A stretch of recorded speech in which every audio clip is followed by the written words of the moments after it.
Okay, you know what? Let's start with this. Let's start with Christian Zionism. Specifically, I want to talk about Michael Penis, also known as Mike Johnson. He's the Speaker of the House. For those of you who don't know, he's from Louisiana. He's a goddamn Christian wingnut, absolute psychopathic fascist, really vibes overall. This is not him. This is another Christian nationalist, which is currently organizing as a Christian Zionist. Why am I talking about this? Because Michael Penis, as a out and about Christian Zionist, had a lot to say on CNN last night. And it was actually a pretty solid interview. Even the CNN's Aaron Burnett was like kind of cooking him up a little bit. And we are definitely going to watch that interview. But the reason why I said this is possibly a good thing is because of my firmly held conviction that liberals themselves are devoid of any sort of real political ideology and, in the most reactionary ways possible, just simply get negatively polarized to Republicans. They only know how to operate on one boundary. It's not about Palestinian lives. It wasn't about Black Lives Matter as far as like police brutality and how it pertains to black existence in America, disproportionately the police targeting black people. It was never about that. It was because Trump had said, fuck Black Lives Matter. That's when all the liberals got up in arms. So I personally think that today is a turning point. Christian Zionists are now finally getting activated. What do I mean by this? Christian Zionists are massive.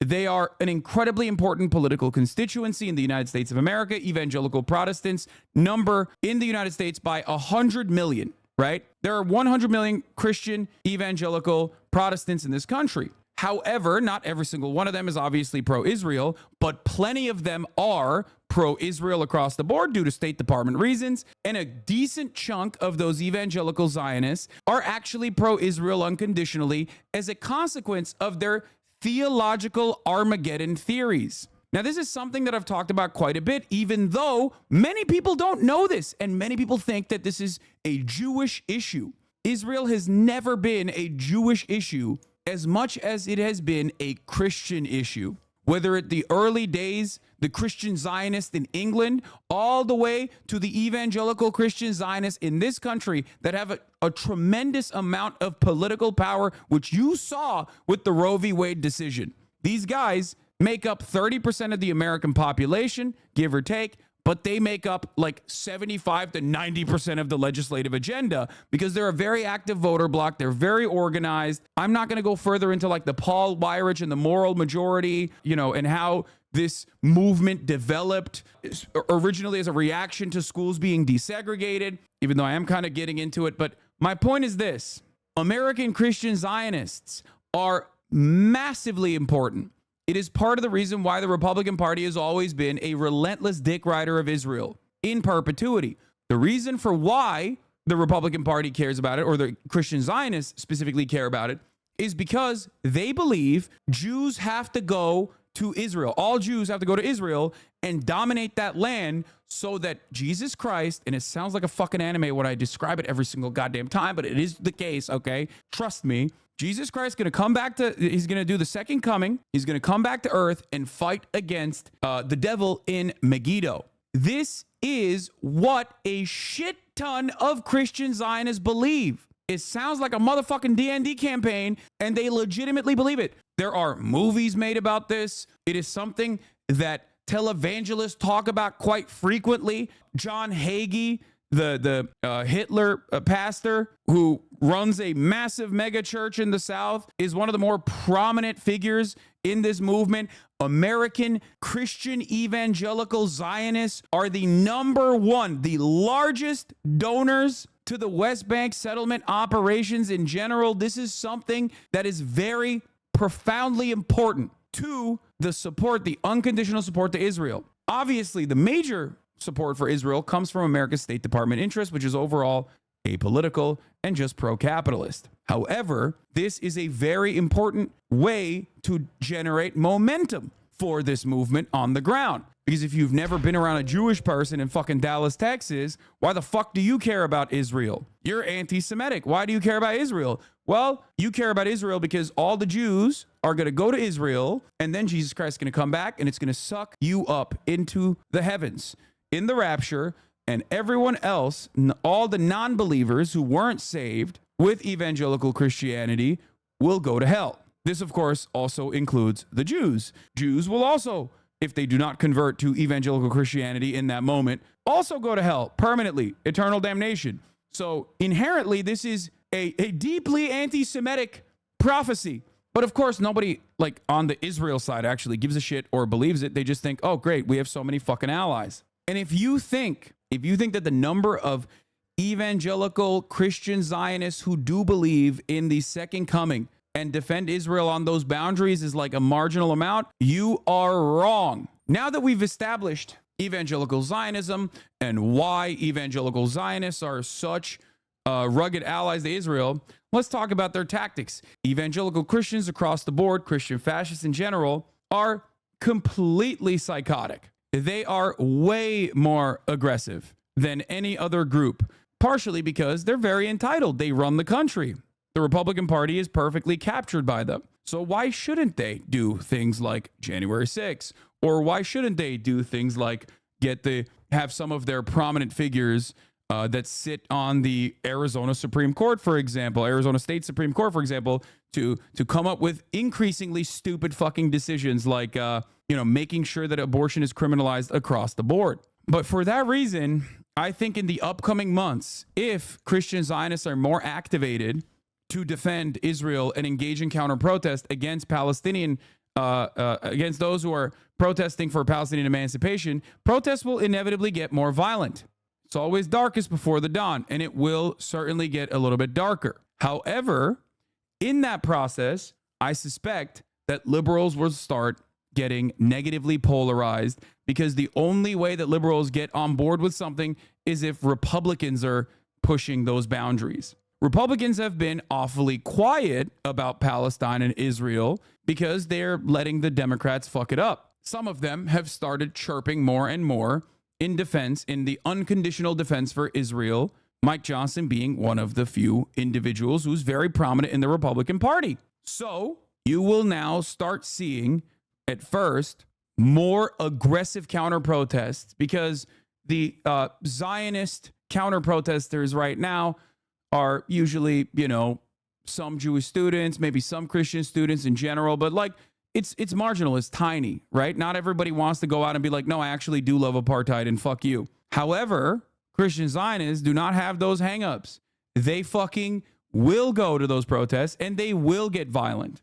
And when that happens, liberal mainstream media will react this is my speculation, they will react in the same way they did when Donald Trump positioned himself as an anti-BLM president.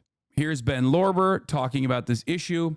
A big reason Christian Zionists often fall beyond the radar and reach of the organized Palestine solidarity movement, at least compared to American Jewish Zionists, is that Christian Zionists rarely mobilize directly against the movement on the streets. That may be changing.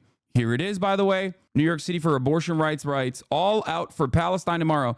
Zionist Christo-fascist Sean Fucht and his cronies are coming to New York City. They do not care about the safety of Jewish people, and they certainly don't care about Palestinian lives.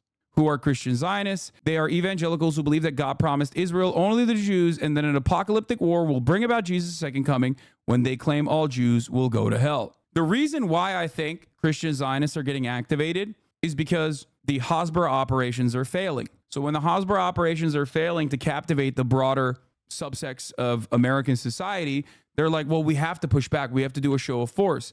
This is a last-ditch attempt. It is a last-ditch, desperate attempt for Israel defenders to try and do a show of force and bring about numbers. If this momentum grows on the Christian Zionist front, this will absolutely cause liberal outlets to finally take a way more aggressive stance against Zionism as a whole. This is wee-woo speculation alert. Just everything I know about politics, everything I know about how liberals operate, everything I know about how the media operates. I know that the fucking media absolutely loves nutty right-wing weirdos getting active and beating the shit out of students. They will cover that endlessly. They will talk about how racist these guys are. They will talk about how anti-Semitic these guys are, okay, which many of them are, for the record. Here is Ben Lorber covering more this guy Fucht. On last night's live stream, Christian nationalist organizers of today's United for Israel March in Colombia explained that they're actually excited about rising anti-Semitism. It's a sign the end times is near and Jews will convert to Christianity. Here is rally leader Sean Fucht. And as you know, we're seeing this rise in this flood of anti-Semitism across the world. Yes, these are the end days. I know people say all the time, everyone's saying it's the end days. Jesus said it was the end days 2,000 years ago. Well, it is the end days. And we're one day closer to the return of Jesus. And as that ramps up, we're going to see a rise of evil. We're going to see a rise of glory. And we're going to see a rise of hatred for the Jewish people. And I think right now in America, I would have never imagined we would be at a place. Look at how excited he is, bro. Yeah. Yeah, anti-Semitism is popping off. It's great. It's like, yeah, it is, dude. It's because you're activated. I mean, I agree with you, but there's something kind of different. The George Floyd murder was quite shocking to a lot of liberals. While I think the genocide should have activated more people, the libs are more insensitive now. No, brother or sister, sorry. You're wrong. Because liberals didn't get negatively polarized against Donald Trump after George Floyd.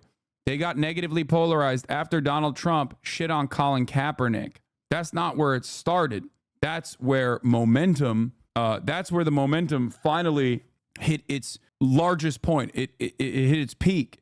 But liberals started covering Black Lives Matter in a positive fashion after Donald Trump shit on it, after Donald Trump shit on Colin Kaepernick. I know this because I am a chronicler of American radical protest in some ways, because I've been doing this for the past 10 years. I've been an advocate for BLM under the Obama administration when Obama was very critical of Black Lives Matter, said that they were behaving like thugs, as a matter of fact. So back then, even the Podjohns, if you recall, were openly antagonistic to Black Lives Matter. You probably do not recall this, but BLM didn't start under Donald Trump. It started under Barack Obama. It started with Ferguson. Here's another rally leader, Russell Johnson, explaining he stands with Israel because the country serves as a redemptive sign. Proof positive that the fast approaching end times will bring about massive souls turning to the Lord in the nation of Israel. These are Jews' supposed allies. At a minimum, we have to love, and I think not only does God love the nations of the earth, plural, but he loves in specific Israel, and Israel will serve as a redemptive sign. It will serve as proof positive that God is faithful to his covenant, faithful to 1,000 generations. That as we move closer to the return of the Lord, that great day of his return, we will see massive harvest, massive revival, massive souls turning to the Lord in the nation of Israel. And it will serve as a sign that the God of Abraham, Isaac, and Jacob is faithful even unto his remnant people today. And so for me... Hey now, Reagan Bush 84 is a fire hat. I own one as well and wear it sometimes. How is this not delusion? It is delusion, but it doesn't matter. It's mass psychosis, my friend. But not only is this like a pretty sizable movement, but it also has outsized political power. That's the issue here. The Republican Party knows that these guys are the backbone of the party. They are the most vociferous supporters of the Republican Party. They have members, or not directly a part of this specific branch of the cult, but members who absolutely have aligned beliefs in the likes of Mike Johnson. Mike Johnson is the Speaker of the House for the Republican Party, and he is a Christian fascist. He's a Christian nationalist. Obviously, he tempers his approach because he is politically intelligent, but that doesn't change the reality that he is still, at the end of the day, another one of these fucking wingnuts.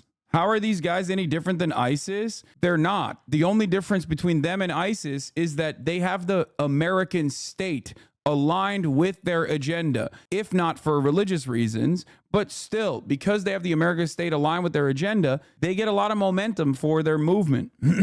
ISIS could not even imagine the amount of power that the Christian nationalists hold by basically being able to motivate at least the duopoly in their favor.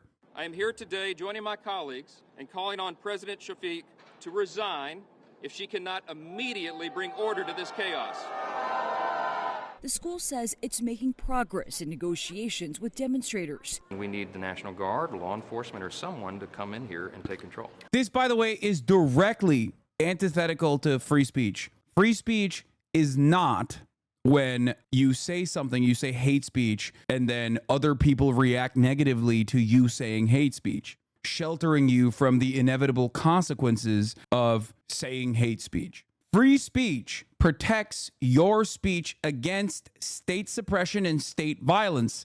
So when he demands that the jackbooted thugs of the American state militarized in the worst ways possible against these fucking peaceful demonstrators, he actually is trying to stop speech from happening. That is directly the opposite of being pro-free speech. And many Republicans will show their asses, whether it be Mike Johnson or whether it be Greg Abbott, the governor, who, as you guys know, had signed a law protecting free speech on college campuses in 2019. Some colleges are banning free speech on college campuses. Well, no more, because I'm about to sign a law that protects free speech on college campuses in Texas. Shouldn't have to do it. First Amendment guarantees it. Now it's law in Texas. Yeah. Of course, yesterday he was singing a different tune. I'm being persecuted right now, sad. Thankfully, whenever I say that, 1,000 policemen in riot gear usually roll in pretty much immediately to crush my persecutors. The power of the state is always helping my persecuted ass. That's precisely what the Republican position is. We are just about to get to Michael Penis talking to Columbia students, getting booed, and then going on Erin Burnett to also get booed again by Erin Burnett, who herself is not exactly fond of the Palestinian emancipatory cause, but, you know, still is dunking on him a little bit. Speaker Johnson, thanks for your time. Obviously, there's a lot going on in Congress right now. You've chosen to travel to New York, and as you were just out on those steps calling for the resignation of the president of Columbia, there was heckling, there was shouting, that was not a warm reception. That's so funny. To just hit him with they're booing you. They're booing you to your face. Speaker Johnson, everyone is saying you're dog shit and you smell awful. What do you have to say to that? And then the immediate cut to the students booing him is so awesome. The point we tried to make today is that this is not who we are as Americans. This is not an expression of the First Amendment. This is not an exchange of ideas. This is threats and intimidation of violence against Jewish students for who they are, for their faith. Yeah, dude. Jewish students physically have to defend Israel, like literally, unconditionally. And that's why it was an inalienable characteristic, which, by the way, I feel like is very anti-Semitic to say. The mind of the Jew. It has to be in defense of Israel and its genocide.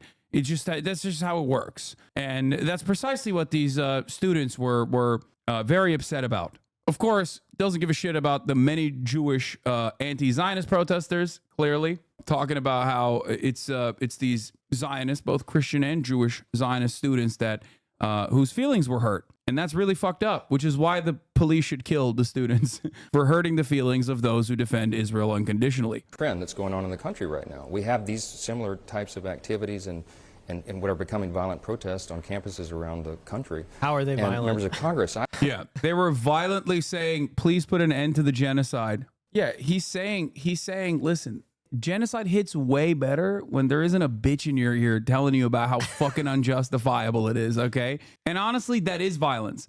Now, one of my favorite things to hear from right-wing reactionaries is when they become like these bodies in spaces ass woke liberals immediately in defense of Israel, when they're like, silence is violence, complicity is violence. It's like, bro, you're Michael Johnson. You're a rabid, psychopathic, far-right Christian cultist. What the fuck do you mean silence is violence? The complicity coming from the institutions that allow these objectively anti-Semitic calls to stop Israel from doing a genocide is unacceptable. Oh, by the way, yeah, as we were speaking, USC canceled their commencement ceremony. They canceled graduation as a fuck you to the students. Guess what, dude? You're not going to go along with Israel doing a genocide? Well, sorry. No main stage commencement for you. So first they started with, they got rid of the valedictorian speaking, right? Yeah. And then they canceled any speaking, and now they're just not having graduation at all. Yeah. Oh my God. Yeah, they're like, have fun with that. Sorry. It's class of 2022. No, it's just the photo, man. That's just the fucking photo that they're using. The article is not from 2022. The article is this, like today, right now. USC cancels main stage commencement ceremony, April 25th, 2024. USC announced Thursday that it's canceling its main May commencement ceremony, capping a dramatic series of moves that began last week after it informed valedictorian Asna Tabassum, who had been opposed by pro-Israel groups, that she would not be delivering the traditional speech. Fuck media literacy. We just need literacy. True. No, don't read, guys. I do feel like constantly saying reading is gay has had has caused irreparable harm in this community. I bring you books every time I come. I know, and then I make fun of you for it, and here we are. Now people are just like, what? I don't know how to read. What do you mean? Do you think that protesting the humanitarian catastrophe in Gaza, protesting the tens of thousands of innocent people who have died there, is anti-Semitic in and of itself?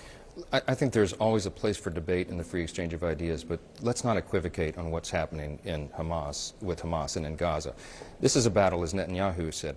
Dude, it's so awesome, for me at least, seeing like these guys try to hit the Hasbara talking points in like rapid fire. You notice that it's like always, there's like a little bit of messaging discipline on this, but you come across like a fucking moron, like an absolute psychopath.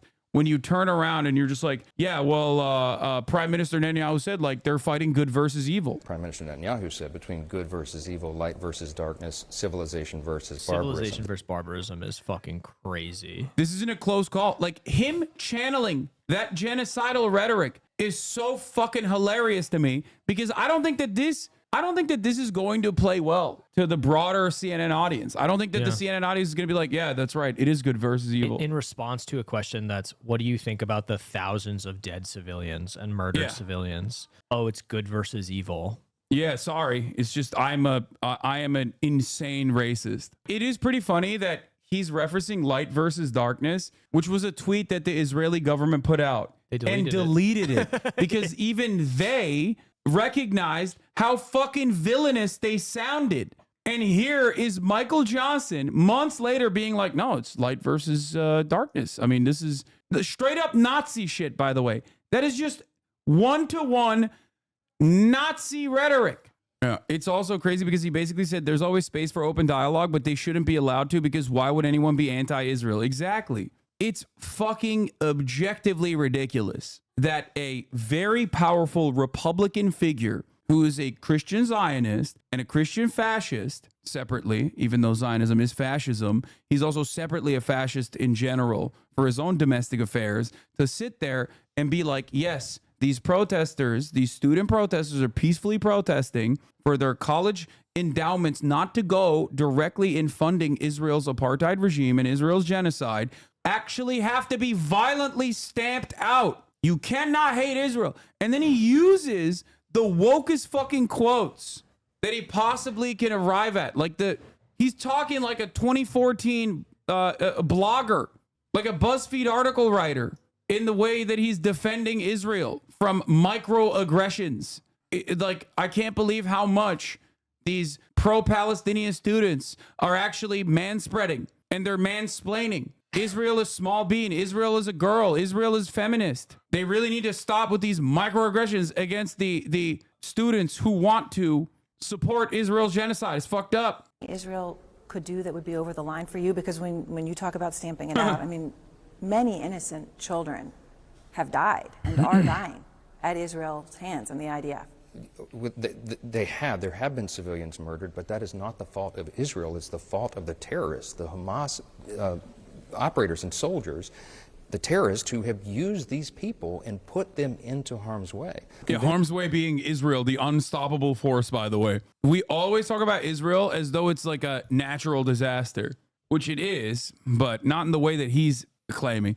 I also do like that he accidentally said murdered. Like, children were being murdered, but it's still Israel is not at fault. It's a tsunami. Israel, both small bean, but also very woke, but also doing a genocide, and also that genocide is good because it's Israel and they're fighting against darkness. You know, the dark-skinned Palestinians, the bad guys. That's how I make up my mind on these issues. That's awesome.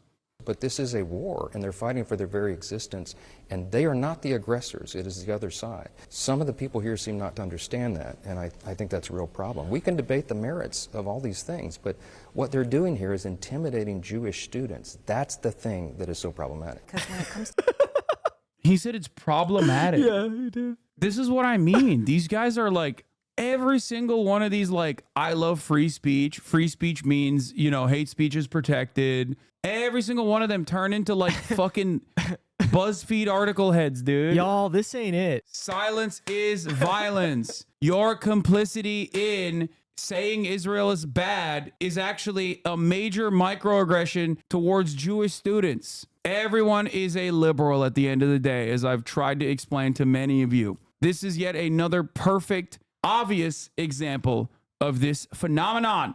that the NYPD, at least as of Monday, have said they've not received a single call from Columbia University of reports of any physical harm. No, nobody even called the cops. What's up with that? What's going on? It's just they're too afraid. They think cops are Hamas. They think NYPD is also in the pocket of Hamas, even though they train with the IDF and have a branch in Tel Aviv, as a matter of fact. But they're also Hamas. As a matter of fact, IDF is Hamas. Everyone is Hamas.